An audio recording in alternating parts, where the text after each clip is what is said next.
Oscar அவார்டை பொறுத்தவரை சலசலப்புக்கும் கான்ட்ரவர்சிஸ்க்கும் பஞ்சமே இல்லாதது.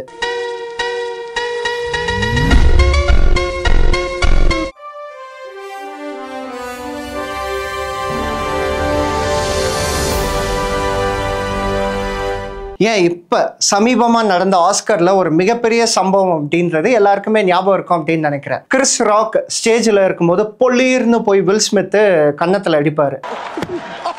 அது பிரச்சனை என்னன்னு நம்ம எல்லாருக்குமே தெரியும். அவரு இவரோட ஒய்ஃபை சர்க்காசமா கிண்டல் பண்ணுவாரு. அதுக்கு கோவப்பட்டு அவர் போய் அறைவாரு. இந்த மாதிரி சலசலப்பான விஷயங்கள் ஒரு தடவை 2 தடவை இல்ல, நிறைய தடவை நடந்திருக்கு. ஏன் 2017 பாத்தீங்கன்னா லாலா லேண்ட் அப்படிங்கிற ஒரு படத்துக்கும் மூன்லைட் அப்படிங்கிற ஒரு படத்துக்கும் ஒரு சலசலப்பு அப்படிங்கிறது நடந்தது. என்ன மேட்டர் அப்படின்னா, ஸ்டேஜ்ல பெஸ்ட் பிக்சர் லாலா லேண்ட் அப்படின்ட்டு அனௌன்ஸ் பண்ணிட்டாங்க.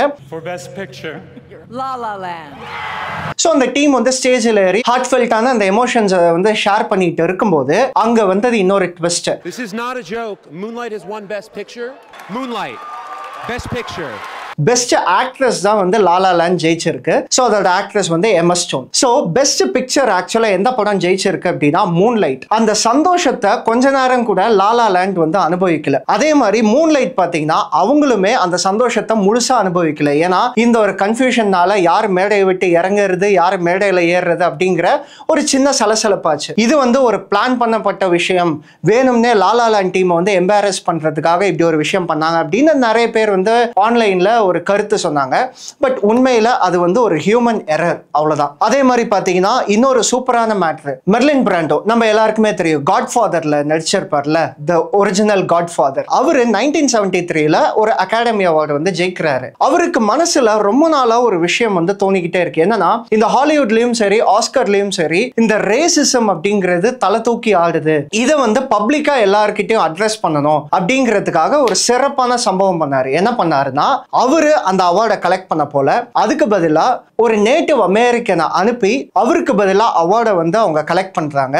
கலெக்ட் பண்ணிட்டு அந்த மேடையிலேயே அந்த ரேசிசம்க்கு எதிரான நிறைய கருத்துக்கள் பேசுறாங்க. And the reasons for this being are the treatment of American Indians today by the film industry. அதே மாதிரி பாத்தீங்கன்னா இந்த ஆஸ்கர் அவார்ட்ஸ் அப்படிங்கிறது ஒருத்தர் கையில பல வருஷமா கட்டுப்பாட்டுக்குள்ள இருந்தது. சோ அவரோட பேரு பாத்தீங்கன்னா ஹார்வி வெயின்ஸ்டைன். சோ இவரு ஒரு அமெரிக்கன் பிலிம் ப்ரொடியூசர். இவர் டாரண்டினோ படத்துக்கெல்லாம் ப்ரொடியூஸ் பண்ணியிருக்காரு. ஆஸ்கர் அவார்ட்ல அவரோட படம் நாமினேட் ஆகுது பெஸ்ட் பிக்சர். பேரலா இன்னொரு படமும் அதுக்கான தகுதியான ஒரு படமா இருக்கு அப்படின்னு வைங்களேன். இவர் என்ன பண்ணுவார் அப்படின்னா நெகட்டிவ் கேம்பெயின் பண்ணுவாரு. அந்த படத்தை யாரெல்லாம் பார்க்க போறாங்களோ அவங்க கிட்ட இந்த படத்தை பத்தி தப்பு தப்பா சொல்ல வேண்டியது. என்ன படம் எடுத்திருக்காங்க அப்படின்னா அது மேல ஒரு நெகட்டிவ் இம்ப்ரெஷன் கிரியேட் பண்ணுவாங்க. அதுவும் முடியலையா, அந்த ஜட்ஜஸ்க்கு லஞ்சம் கொடுப்பாரு, பார்ட்டி கொடுப்பாரு, எக்ஸ்பென்சிவான கிஃப்ட்ஸ் எல்லாம் கொடுப்பாரு. இப்படி இன்ஃப்ளூயன்ஸ் பண்ணி தன்னோட படத்தை ஆஸ்கர்ல ஜெயிக்க வைப்பாரு. பல வருஷமா அவரோட இன்ஃப்ளூயன்ஸ், அவரோட படங்கள் மட்டும் இல்லாம அவரோட டிஸ்ட்ரிபியூஷன் கம்பெனி ஏதாவது ப்ரொடியூஸ் பண்ணாலோ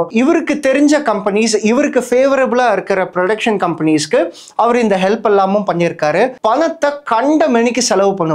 எதுக்காக? அவரோட படம் பெஸ்ட் படம் அப்படிங்கறத ஆஸ்கர் அறிவிக்கணும் அப்படிங்கிறதுக்காக. சோ இப்படி இருக்க இந்த ஹார்வி வெயின்ஸ்டைன் எப்போ இவரோட ஆதிக்கம் முடியுது அப்படின்னா 2017 உலகமே பத்தி எரிஞ்ச ஒரு விஷயம், me too movement. Hollywood sexual harassment scandal has sparked a #MeToo. So இந்த மீ டூ மூமெண்ட் அப்படிங்கிறது ஒரு மிகப்பெரிய விஷயமா பார்க்கப்பட்டது 2017ல.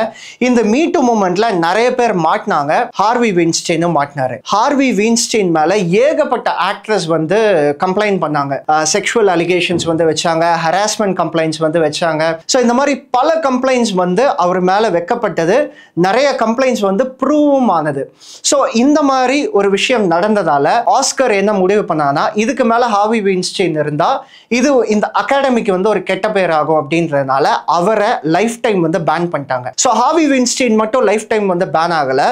அதே மீ டூ மூவ்மெண்ட்ல மாட்டின நிறைய பேர் இருக்காங்க. உதாரணமா ரோமன் பொலான்ஸ்கி இருக்காரு, உட்டி ஆலன். இவங்க 3 பேருமே லைஃப் டைம் பேன்.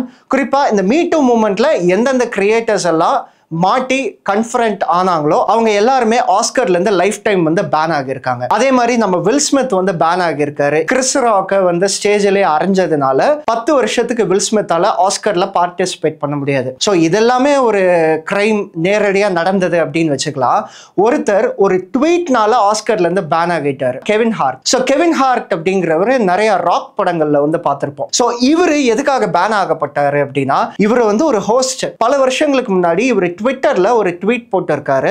அது வந்து ஒரு ஹோமோபோபிக்கான ஒரு ட்வீட். அது அந்த டைம்ல வந்து திடீர்னு ட்ரெண்ட் ஆனதுனால உடனடியா ஆஸ்கர் அகாடமி அவரை வந்து பேன் பண்ணாங்க. சில பேர் வந்து ஆஸ்கர் அகாடமி வந்து பாராட்டினாங்க, பரவாயில்ல ஒரு ஹோமோபோபிக்கான ஒருத்தர் வந்து ட்வீட் போட்டதும் அவரை வந்து பேன் பண்ணிட்டீங்க அப்படின்னு. நிறைய பேர் என்ன சொல்லியிருந்தாங்கன்னா, நீ எல்லாம் இவ்வளவு நல்லவனா Oscar, you are just an opportunist அப்படின்னு ஆஸ்கரை வந்து டேக் பண்ணாங்க. ஏன் அப்படின்னா, காலத்துக்கு ஏற்ற மாதிரி ஆஸ்கர் வந்து பிஹேவ் பண்ணிப்பாங்க. ஒருவேளை சில வருஷங்களுக்கு முன்னாடி இந்த ஹோமோபோபிக்கான விஷயங்களை இவங்களே வந்து ஜோக்ஸா அடிச்சிருப்பாங்க. ஸோ இப்போ நம்ம பார்த்த பீப்புளெலாம் வந்து அவங்க செஞ்ச தவறுக்காக வந்து பேன் பண்ணியிருக்காங்க. உதாரணமாக வந்து கிரைம் பண்ணியிருப்பாங்க, ஹராஸ்மெண்ட் பண்ணியிருப்பாங்க, ஸ்டேஜ்லேயே போய் ஒருத்தரை வந்து அசால்ட் பண்ணியிருப்பாங்க, இல்லை வந்து ஹோமோஃபோபிக்காக ட்வீட் பண்ணியிருப்பாங்க. இதெல்லாம் அக்செப்டபிள் தான். ஆனால் ஒரு மனுஷனை 20 வருஷம் பேன் பண்ணியிருந்தாங்க. எதுக்காகனா அவரோட சித்தாந்தம், ideology. Yes, the none other than Charlie Chaplin. Charlie Chaplin ஒரு இடதுசாரி ஆதரவாளர். அவர் மோர் ஆஃப் கம்யூனிச சித்தாந்தத்தை அவரோட ஜோக்ஸ்ல வந்து அதிகமாக பேசுவார். முதலாளித்துவத்துக்கு எதிராக அண்ட் குறிப்பாக வந்து வேலையாட்களை எப்படி வந்து அந்த முதலாளிகள் வந்து சுரண்டுறாங்க, எவ்வளவு கம்மியாக கூலி கொடுக்குறாங்க, இந்த மாதிரி சீரியஸான விஷயங்கள்ல அவரோட ஜோக்ஸ்ல வந்து கன்வே பண்ணுவார். இது நிறைய மக்களுக்கு வந்து போய் சேரும். குறிப்பாக ஒரு பிரஸ் ரிப்போர்ட்டர் இவரை சார்லி சாப்ளின் என்ன தெரியுமா டேக் பண்ணியிருப்பாரு, கம்யூனிசம் டெர் அப்படின்ற அந்த வேர்டு. ஸோ இந்த வேர்டை வச்சு அவரை வந்து டேக் பண்ணியிருக்காங்க. ஸோ இப்படி இருக்கிற சார்லி சாப்ளினை பார்த்துட்டே இருந்த ஆஸ்கர் கமிட்டி திடீர்னு ஒரு நாள் என்ன அறிவிக்கிறாங்க அப்படின்னா, 20 இயர்ஸ்க்கு பேன் அப்படின்னு சொல்லிடுறாங்க. அதே மாதிரி யூஎஸ் கவர்மெண்ட்டும் அவரோட விசாவை வந்து கேன்சல் பண்ணிரு. எதுக்காகனா அவரோட சித்தாந்தத்துக்காக. இப்படி இருக்க சார்லி சாப்ளின் மனசு உடைஞ்சு ஐம் சாரி அப்படின்ற மாதிரிலாம் கேட்பாரு அப்படின்னு நினைச்சாங்க. ஆனால் அதுதான் இல்லை. ஆனால் 20 இயர்ஸ் கழிச்சு ஆஸ்கர் என்ன பண்ணாங்க அப்படின்னா, சார்லி சாப்ளினை கண்டிப்பாக கௌரவிச்சே ஆகணும். அப்படி கௌரவிச்சாதான் அவங்க ஆஸ்கருக்கும் ஒரு மிகப்பெரிய பப்ளிசிட்டி வேணும். கண்டிப்பாக அவங்களோட சுயநலம் தான். ஸோ அதனால என்ன பண்ணுறாங்க அப்படின்னா, சார்லி சாப்ளின் கிட்ட ரொம்ப ரெக்வெஸ்டாக வைக்கிறாங்க, இந்த மாதிரி வந்து உங்களுக்கு உயரிய கௌரவ விருது தரோம், தயவு செய்து வாங்க அப்படின்னு.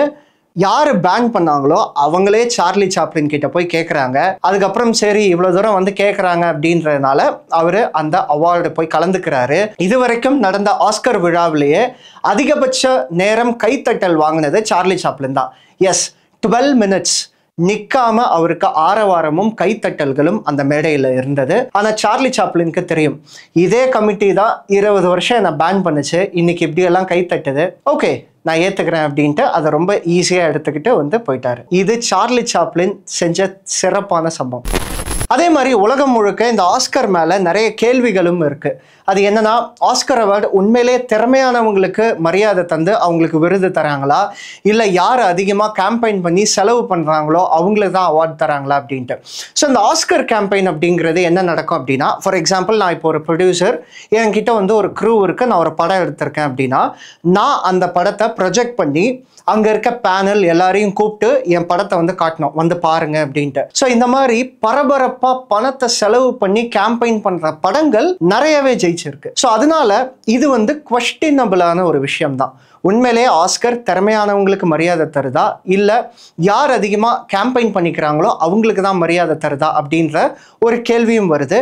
பட் நிறைய நேரங்களில் ஆஸ்கர் இதுவும் பண்ணியிருக்காங்க. என்னன்னா, அதிகமாக கேம்பெயின் பண்ணப்பட்ட படங்கள் ஆஸ்கர் லிஸ்ட்ல வராம உண்மையிலேயே திறமையான படங்களுக்கும் அவங்க மதிப்பளிச்சிருக்காங்க. அதுக்கு நிறைய உதாரணங்களுமே இருக்கு.